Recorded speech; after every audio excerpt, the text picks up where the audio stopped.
So আমরা আজকের ক্লাসে দেখব কনসিস্টেন্ট ডিফরমেশন মেথড দিয়ে একটা ইনডিটারমিনেট ফ্রেম অ্যানালাইজ করা। ঠিক আছে, তো এখানে একটা ফ্রেম দেখতে পাচ্ছ যেটাতে হচ্ছে এ আর সি তে দুইটা হিঞ্জ সাপোর্ট আছে, আর বিম এ বি তে একটা ইউনিফর্মলি ডিস্ট্রিবিউটেড লোড আছে যেটা ম্যাগনিটিউড হচ্ছে 8 কিলো নিউটন পার মিটার। এখন এর কোশ্চেন হচ্ছে এটা অ্যানালাইজ করতে হবে। তো অ্যানালাইজ করতে গেলে তো আমাদেরকে আগে রিঅ্যাকশন গুলো ক্যালকুলেট করে নিতে হবে, তাই তো? তো এখন আমাদের স্টেপ গুলো কি, কেউ কি বলতে পারবা স্টেপ গুলো কি ছিল? এটা একই আসলে, মানে বিম ফ্রেম ট্রাস যেটাই বলো না কেন, ট্রাসের জন্য একটু মেথডটা ডিফারেন্ট। সেটা কেন? কারণ আমরা দেখছি ওটাতে আমরা ডিফ্লেকশনটা ক্যালকুলেট করি ডিফারেন্ট ওয়েতে। ডিফারেন্ট ওয়ে মানে ট্রাসের জন্য শুধু এক্সিয়াল ফোর্সটা ইফেক্টিভ হয়, তাই না? এই কারণে আমরা তখন এক্সিয়াল ফোর্সের ইফেক্টটা কনসিডার করে করছি। আদারওয়াইজ একই, ডিফ্লেকশনটা কিভাবে ক্যালকুলেট করব সেটা ডিফারেন্ট। কারণ ফ্রেমে আর বিমে হচ্ছে ফ্লেক্সারালের ইফেক্টটা হয় তোমার, ফ্লেক্সারালের ইফেক্টটা কনসিডার করি, আর ট্রাসে আমরা এক্সিয়াল ইফেক্টটা কনসিডার করি। তো সেটা আলাদা, কিন্তু এখানেও তোমার ওই এটাকে একটা মানে কত ডিগ্রি ইনডিটারমিনেট স্ট্রাকচার সেটা আগে আমাদেরকে ইভালুয়েট করতে হবে। তারপরে আমাদেরকে যত ডিগ্রি ইনডিটারমিনেট স্ট্রাকচার ততটা রিঅ্যাকশনকে আমার রিডান্ডেন্ট করতে হবে, বা সেটাকে আমাদের রিপ্লেস করে প্রাইমারি আননোন দিয়ে সাবস্টিটিউট করতে হবে। এবং তারপরে আমরা কম্প্যাটিবিলিটি ইকুয়েশন ডিরাইভ করে, কম্প্যাটিবিলিটি ইকুয়েশনটা আমরা কোথায় ডিরাইভ করি? যে পয়েন্টে আমরা যে কনস্ট্যান্টের জন্য কনসিডার করি ওই কনস্ট্যান্টটা আমরা যে পয়েন্টে ধরি ওই পয়েন্টের কম্প্যাটিবিলিটি ইকুয়েশন থেকে আমরা একটা ইকুয়েশন পাই, এবং যতগুলো ডিগ্রি অফ রিডান্ডেন্সি ততগুলো আমাদের ইকুয়েশন থাকে। সেখান থেকে আমরা এই আননোনটা সলভ করে ফেলতে পারি। আননোনটা বের করা মানে হচ্ছে রিঅ্যাকশন ক্যালকুলেট করা। তো রিঅ্যাকশন গুলো যদি ক্যালকুলেট হয়ে যায় তোমরা আমরা রিমেইনিং রিঅ্যাকশন গুলো ক্যালকুলেট করে ফেলতে পারবো, এবং তারপর আমরা অ্যানালাইসিস করতে পারবো আর কি। তো এখন এখানে কয়টা রিঅ্যাকশন টোটাল বলতে পারো? চারটা। এতে দুটা আর সিতে দুটা। ঠিক আছে, এখন আমাদেরকে এটাকে আমরা যে কোনো একটা রিঅ্যাকশনকেই কিন্তু আমরা রিডান্ডেন্ট বলতে পারি। যেমন ধরো আমি যদি এতে এই যে হরাইজন্টাল রিঅ্যাকশনটা এটাকে যদি বাদ দিই বা প্রাইমারি আননোন হিসেবে রিপ্লেস করি, তাহলে আমাদের কি দাঁড়াচ্ছে? এটা বাদ দেওয়া মানে কি? এর যে হিঞ্জ সাপোর্টটা এটা কিরকম হয়ে যাচ্ছে? Roller support. Roller support. এই রোলারটাকে এখন কিভাবে দিতে হবে? একটা অপশন হচ্ছে আমি এভাবে দিতে পারি, আর একটা অপশন হচ্ছে এভাবে না, হরিজন্টাল দিতে পারে, ভার্টিক্যালও দিতে পারে। না দুইটা কেন দিতে পারবো? যে কোনো একভাবে দিতে পারবো, এভাবেও দিতে পারবো, দুটা দিতে পারবো। এভাবে দিলে রিঅ্যাকশনটা আসবে হচ্ছে ভার্টিক্যালি। মানে দুইটা যে কোনো একটা দিলেই তো হবে, তাই না? হ্যাঁ, তুমি আগে ঠিক করবে কোনটাকে তুমি রিডান্ডেন্ট করতেছো, তার উপর বেস করে তুমি এই রোলার সাপোর্টটা দিবা। ঠিক আছে, তুমি যদি এটাকে আমি যেটা মার্ক করে রাখছি এটাকে রিডান্ডেন্ট করো তাহলে তোমাকে এইভাবে দিতে হবে, তাই না? জি ম্যাম। আর এটা হবে প্রাইমারি আননোন। আর যদি তুমি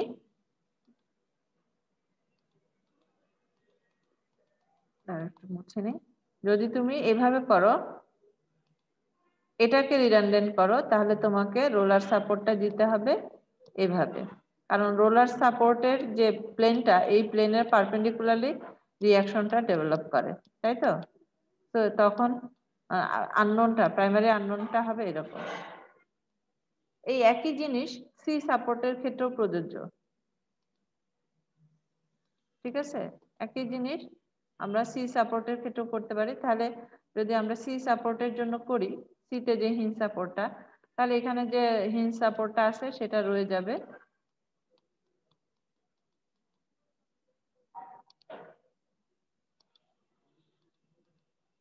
এখন আমরা যদি এটাকে রিডান্ডেন্ট করি, এই ভার্টিক্যালটাকে রিডান্ডেন্ট করি, তাহলে কি হবে? রোলার সাপোর্ট হবে, রোলার সাপোর্ট হবে এখন আমাদেরকে, এটাকে রিডান্ডেন্ট বলছি, তার মানে প্রাইমারি আননোনটা হবে এরকম, আর রোলারটা তার মানে দিতে হবে এইভাবে।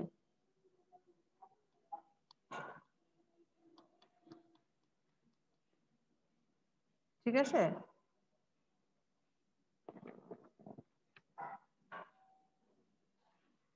কারো কোনো কোয়েশ্চেন? আর আরেকটা ওয়ে হতে পারে, সেটা হচ্ছে আমি এটাকে না এটাকে রিডান্ডেন্ট করতেছি, এটাকে না, তাহলে আমাদের এটাকে রিডান্ডেন্ট করলে আমাদের রোলার সাপোর্টটা এইভাবে দিতে হবে। বোঝা যাচ্ছে এটা রোলার, এটা হচ্ছে প্রাইমারি আননোন।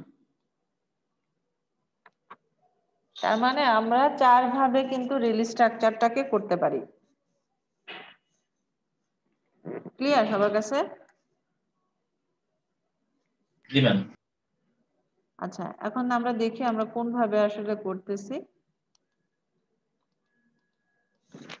যেটা বলা আছে এখানে ডিগ্রি অফ রিডান্ডেন্সি যেহেতু 1, আমরা এই ফোর্সটাকে, এই যে হরাইজন্টাল, দেখো এটা রোলার দিছি, তার মানে আমরা কোনটাকে রিডান্ডেন্ট করছি, এইখানে যে হরাইজন্টাল রিঅ্যাকশনটা, এটাকে আমরা প্রাইমারি আননোন ধরছি। ঠিক আছে? এখন তাহলে আমাদের যেহেতু একটা প্রাইমারি আননোন, একটা রিঅ্যাকশন, একটা ইকুয়েশন লাগবে। ইকুয়েশনটা হচ্ছে, এটাকে আমরা x1 বলতেছি, ডেল্টা 1 এটা হচ্ছে কম্প্যাটিবিলিটি কন্ডিশনের জন্য ডায়াগ্রামটা। যাই হোক, আমাদের ইকুয়েশনটা হবে এটা, এবং আমাদের কম্প্যাটিবিলিটি ইকুয়েশনটা আসলে কোথায় করছি, আমরা সি তে ধরছি প্রাইমারি আননোন। সো সি তে এই হরাইজন্টাল বরাবর কোনো ডিফ্লেকশন আছে কিনা সেটা, যেহেতু এখানে একটা হিঞ্জ সাপোর্ট ছিল, তার মানে সিতে কিন্তু কোনো হরাইজন্টাল ডিফ্লেকশন হবে না, তার মানে ডেল্টা এইচসি হচ্ছে 0। এটাই হচ্ছে আমাদের কম্প্যাটিবিলিটি ইকুয়েশন, কম্প্যাটিবিলিটি কন্ডিশন। এই কন্ডিশন থেকে আমরা এই যে এই ইকুয়েশনটা পেলাম। ঠিক আছে? কারো কোনো কোয়েশ্চেন?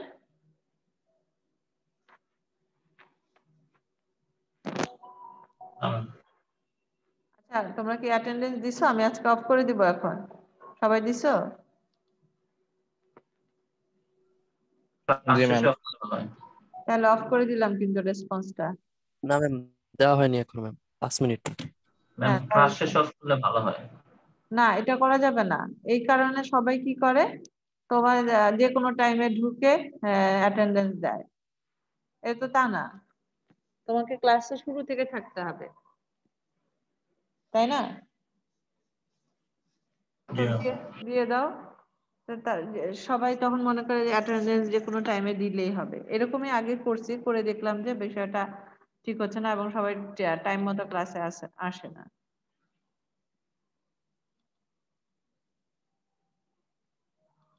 যে দাও না, এসে কি দিছো? এই যে দেখো, এখন আমার রেসপন্স আছে 43, অথচ ক্লাসে পার্টিসিপেন্ট দেখাচ্ছে 37।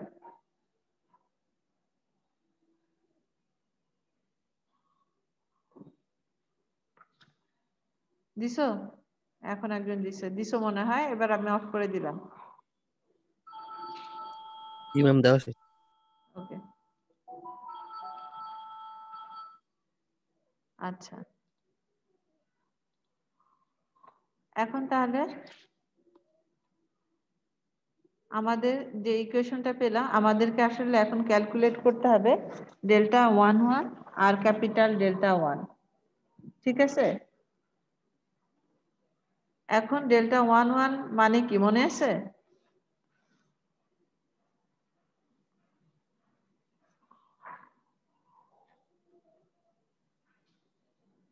ডেল্টা 1 মানে কি মনে আছে? কোথায় ডিফ্লেকশনটা হবে সেটা। ফার্স্ট সাবস্ক্রিপ্টটা ডিনোট করে হচ্ছে কোথায় এবং কি রকম, সেটা হরাইজন্টাল না ভার্টিক্যাল না রোটেশন, এবং কোন পয়েন্টে। তো এবং সেটা আসলে যেমন ধরো এটা হচ্ছে 1, তার মানে x1 যেরকম, এটা হচ্ছে x1 হচ্ছে হরাইজন্টাল এবং সি পয়েন্টে, তার মানে সি পয়েন্টে হরাইজন্টাল ডিফ্লেকশন, এটা হচ্ছে ফার্স্ট সাবস্ক্রিপ্ট ডিনোট করে।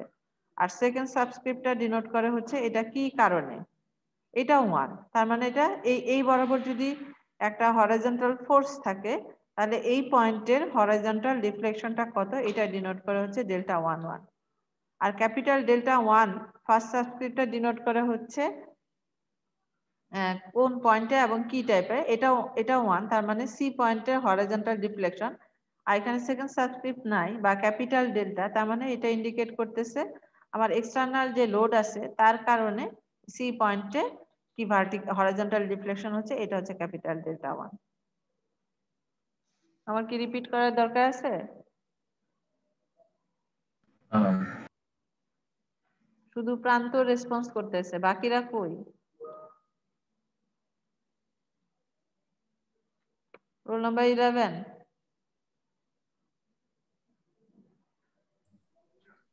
জি ম্যাডাম। হ্যাঁ আসো, রেসপন্স করো না কেন? ম্যাডাম শুনতেছি। বুঝতে পারতেছো? জি ম্যাডাম। Roll number 96। 96 কে?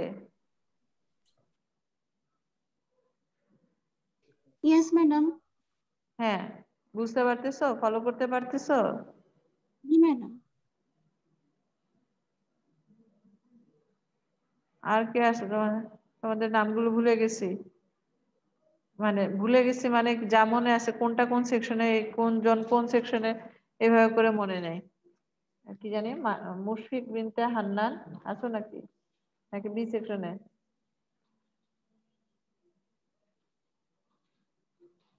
মুশফিক না মাশরাফি বিনতে হান্নান? না ম্যাম, ওটা আমাদের না। অন্য সেকশনে? জি ম্যাম। আচ্ছা তোমাদের সেকশনে কে? শুভ কি তোমাদের সেকশনে? জি ম্যাম। ওই শুভ কোনো রেসপন্স করতেছে না। গৌরব? B section. নেটের সমস্যা একটু আছে। হ্যাঁ নেটের কারণে কিছু বোঝা যাইতেছে না। নেটওয়ার্কের সমস্যা? আমার নেটওয়ার্কের সমস্যা, কারেন্ট নেই। ও আচ্ছা, তোমাদের তোমাদের অ্যাটেন্ডেন্স ঠিক আছে তো, সেটা দেখতে পাইছো? জি ম্যাম ঠিক আছে। আচ্ছা তাহলে কি সুপ্তি সিমি এটা কি তোমাদের সেকশনে? অনন্যা লাবণ্য? অনন্য লাবণ্য এই সেকশনে, সুপ্তি সিমি বি সেকশন। এক মিনিট একটা ফোন আসছে।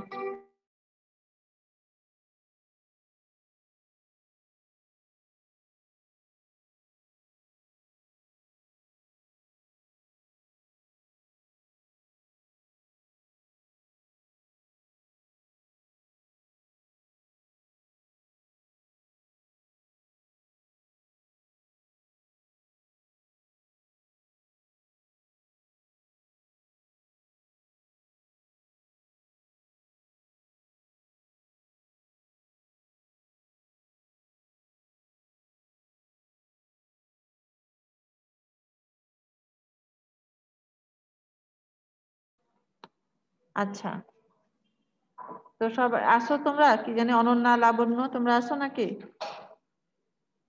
জি ম্যাম। লাবণ্য তো রেসপন্স করলো ম্যাম। না ওই যে ফোন আসছিল তো সেই জন্য। আচ্ছা তো তোমরা না বুঝতে পারলে বলবা, বা বুঝতে পারলেও রেসপন্স করবা, আদারওয়াইজ তো আমি ভাববো যে তোমরা ক্লাসে ঢুকে গায়েব হয়ে গেছো। আচ্ছা এখন তাহলে আমাদেরকে এই কোএফিসিয়েন্ট গুলো ক্যালকুলেট করতে হবে। ডেল্টা 1 1 আমরা জানি এটা হচ্ছে m1 m1 বাই EIdx, ঠিক আছে? এখন m1 হচ্ছে কোনটা, আমাদের রিলিজ স্ট্রাকচার যেটা ছিল, রিলিজ স্ট্রাকচারটা ছিল দেখাই এরকম, ঠিক আছে? এখানে যদি আমি x1 ইকুয়ালস টু 1, x1 ছিল সি পয়েন্টে হরাইজন্টাল একটা প্রাইমারি আননোন যেটা, সেটা এটা যদি 1 বসাই তাহলে আমার যে ডিফ্লেকশনটা হবে সেটা। তো এটাই তো হচ্ছে m1 এর জন্য লোডিং ডায়াগ্রাম, তাই না?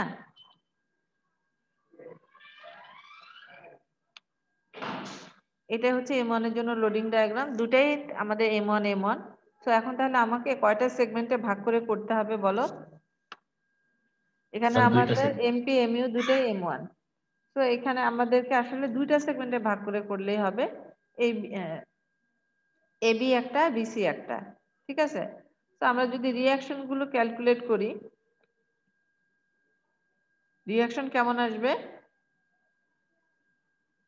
এটা আসবে 0.8, এটা আসবে হচ্ছে 0.8, এটা ডাউনওয়ার্ড আসলে এটা আপওয়ার্ড, এটা যেহেতু এদিকে 1 এদিকে আসবে 1, এই ঠিক আছে। এখন আমরা যদি প্রথমে এবি সেগমেন্টের জন্য করি, আমরা কোথা থেকে সেকশন নিব? অবশ্যই এ থেকে নিলে ভালো হবে। এ থেকে নিলে শুধু এই ভার্টিক্যালটা মোমেন্ট, এ থেকে সেকশন নিয়ে আমি লেফট সাইডটা নিব, তাহলে শুধু ভার্টিক্যালটা মোমেন্ট দিবে। আবার যদি আমি রাইট সাইডটা নিই, তখন তাহলে হরাইজন্টাল ভার্টিক্যাল দুটাই মোমেন্ট দিবে। তো এখানে নিলে যেহেতু একটা হবে, আমি এইখানে এক্স ডিসটেন্স দূরে একটা সেকশন নিয়ে আমি লেফট সাইডটা কনসিডার করব। বোঝা গেল আমি কি বলছি? জি ম্যাম। এখন তাহলে এটা হবে 0.8x, লিমিট কত হবে? x এর ভ্যালু a তে হচ্ছে 0 আর b তে হচ্ছে 5, সো লিমিট হবে 0 to 5।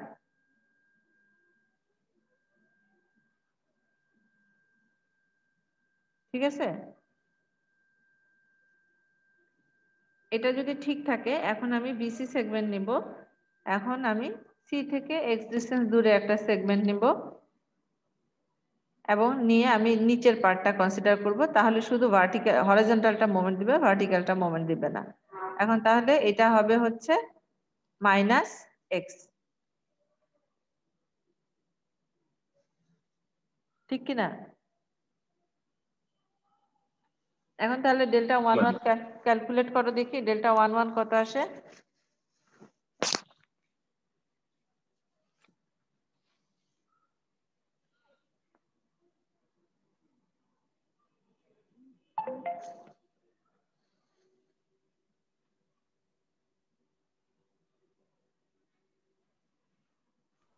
ম্যাম দুইটার জন্য লিমিট দুই রকম হয়ে গেল না?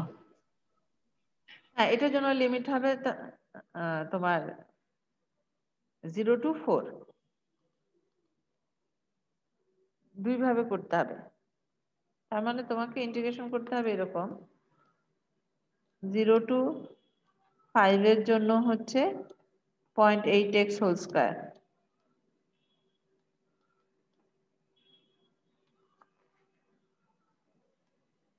মেইনলি এক্সটার্নাল লোডের জন্য তো ইকুয়েশনটা বের করুন। ওটা পরে করবো, ওটা ক্যাপিটাল ডেল্টা 1, আমি তো এখন ডেল্টা 11 করতেছি। জি ঠিক আছে, এইটা প্লাস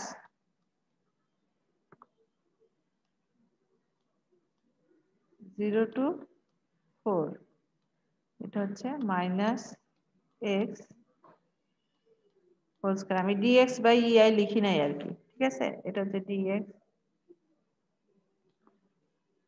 বাই ei, এটাও dx বাই ei, ei টা লিখি নাই আর কি। যাই হোক, এখন ইন্টিগ্রেট মানে করো। 1 আছে 21.33, হ্যাঁ ডেল্টা 11 21.33। দেখি 48 আসলো তো। হ্যাঁ মানে জাস্ট ডেল্টা ও দুইটা।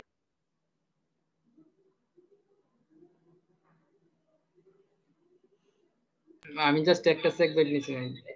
হ্যাঁ, দুইটা করতে হবে তো।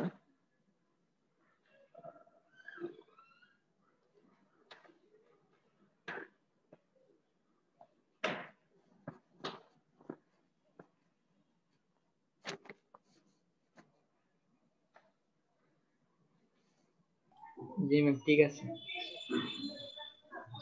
তো এটা আসলো 48 ei।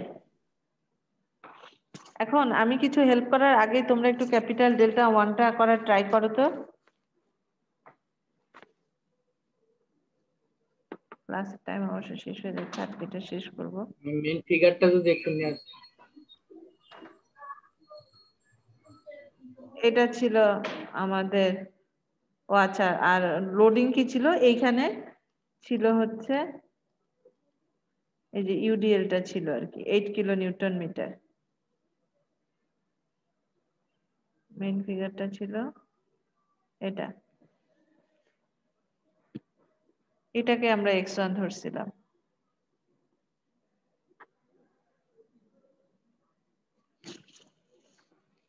পারা সম্ভব? জি ম্যাম। দেখি আমরা এখন কিভাবে করতে হয়।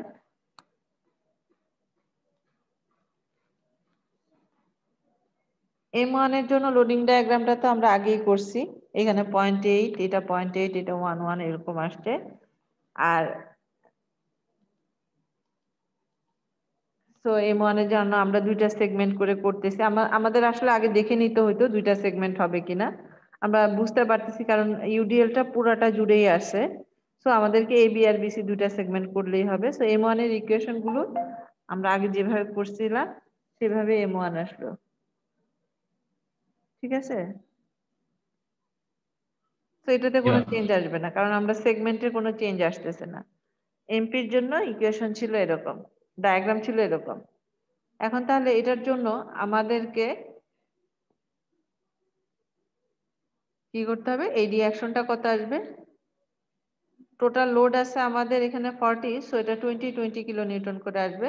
কোনো ল্যাটারাল লোড নাই, এটা 0 আসবে। তো এখন তাহলে আমাদেরকে এবি সেগমেন্টটা আমরা নিছি এইখান থেকে এক্স ডিসটেন্স দূরে, এ থেকে এক্স ডিসটেন্স দূরে। তাহলে এখন ইকুয়েশনটা কি হবে?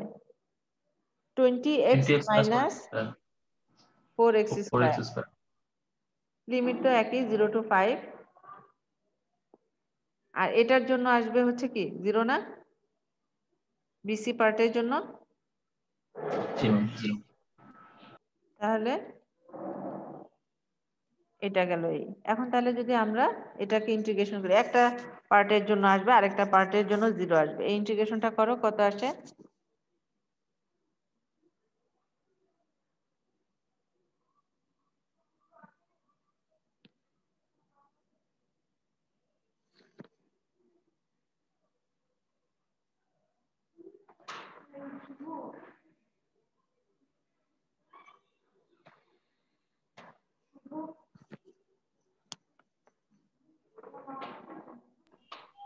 একশো 60.67। কত? 166.67 বাই ইয়ার। ঠিক আছে? এখন তাহলে x1 এর ভ্যালু ক্যালকুলেট করো। এটা করতে আসো। এই ভ্যালুটা ডায়াগ্রামটা করতে আসলো। ও এটা মনে হয় ওই মোমেন্ট ডায়াগ্রাম। আচ্ছা যাই হোক, ইকুয়েশনটা করো।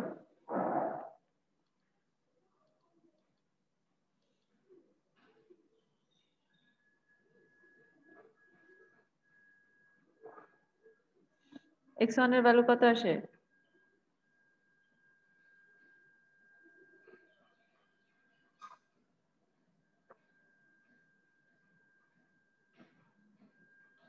-3.47। -3.47। তো আমরা এটা ডান দিকে ধরছিলাম, এটা আসলে ডান দিকে না, এটা বাম দিকে। এখন তাহলে আমরা বাকি রিঅ্যাকশন গুলো ক্যালকুলেট করতে পারবো না? দেখো তো এরকম আসে কিনা। জি ম্যাম।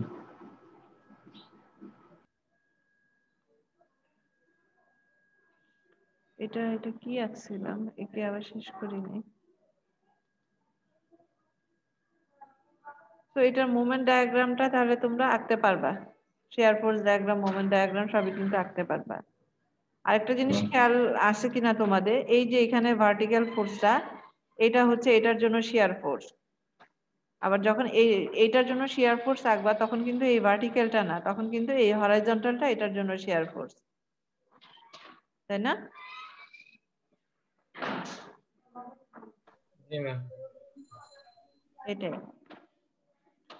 তো এটা আঁকলা তোমাদের জন্য অ্যাসাইনমেন্ট দেওয়া আছে।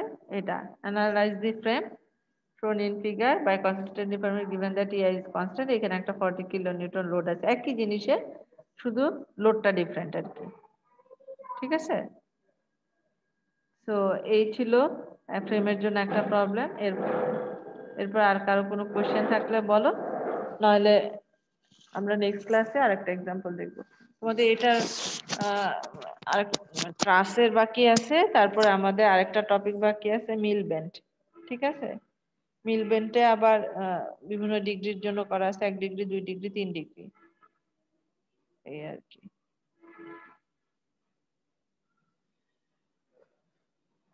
বলো, কারো কোনো কোশ্চেন আছে কিনা বলো। এক্ষেত্রে রিডান্ডেন্টটা ম্যাম এর সাপোর্টারে তুলে দেওয়া যায়, আবার অথবা মুভমেন্টটা দুইটা নাকি? ও এখানে সাপোর্টও ডিফারেন্ট আছে, ঠিক আছে। হ্যাঁ, এখানে তুমি এর রোলারটা মুভ করে করতে পারো, অথবা সি তে যে মোমেন্ট আছে সেটা বাদ দিয়ে এটাকে হিল সাপোর্ট করে দিতে পারো। দুই ভাবে করা যাবে। বোঝা গেছে? জি ম্যাম। আচ্ছা, আর কারো কোনো কোয়েশ্চেন?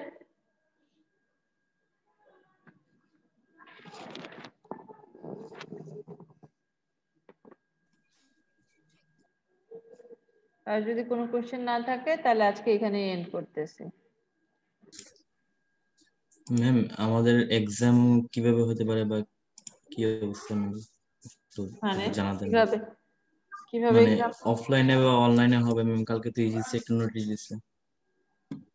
ইউজিসি মিটিং হচ্ছে? আমি আসলে জানি না, আমাদের কোনো মিটিং হয় নাই। আর আমি একটু ঢাকার বাইরে আছি, আমি একটু বলতে পারো যে একটু ডিটাচ, শুধু তোমাদের ক্লাসগুলো নিচ্ছি আর কি। আমি কালকে ব্যাক করব, কালকে সকালে। তো এর মধ্যে হয়তো মানে তোমাদের টার্ম ফাইনাল সেমিস্টার ফাইনাল এক্সামটা কিরকম হবে, তাই তো? জি ম্যাম, হ্যাঁ, ইউজিসি নোটিশ দিছে ম্যাম 24 মে আগে কোনো পরীক্ষা হবে না, মানে ফাইনাল বা কুইজ বা সামথিং লাইক এরকম কিছু মানে হবে না ম্যাম। অনলাইনেও নেওয়া যাবে না এরকম বলছে? অনলাইনে কোনো পরীক্ষা নেওয়া যাবে না। তাহলে তো বাধ্য তোমাদের অফলাইনে নিতে হবে। ইউজিসি বললে তো শুনতে হবে সেটা। ম্যাডাম ইউজিসি অনুরোধ করা হয়েছিল ম্যাডাম, মানে কোনো নির্দেশনা নাই একটা। অনুরোধ মানেই তো এই নির্দেশনা, বুঝছো না? অনুরোধ মানেই তো সেটা। ইউজিসি অনুরোধ করা মানে সেটা আমাদেরকে শুনতে হবে। ম্যাম তাহলে কি এতদিন আমরা বসে থাকবো, ভার্সিটি কি করবে বা ডিসিশন, এটা আর কি জানার দরকার ছিল আমাদের। আমি আসলে ঠিক জানি না, বুঝছো?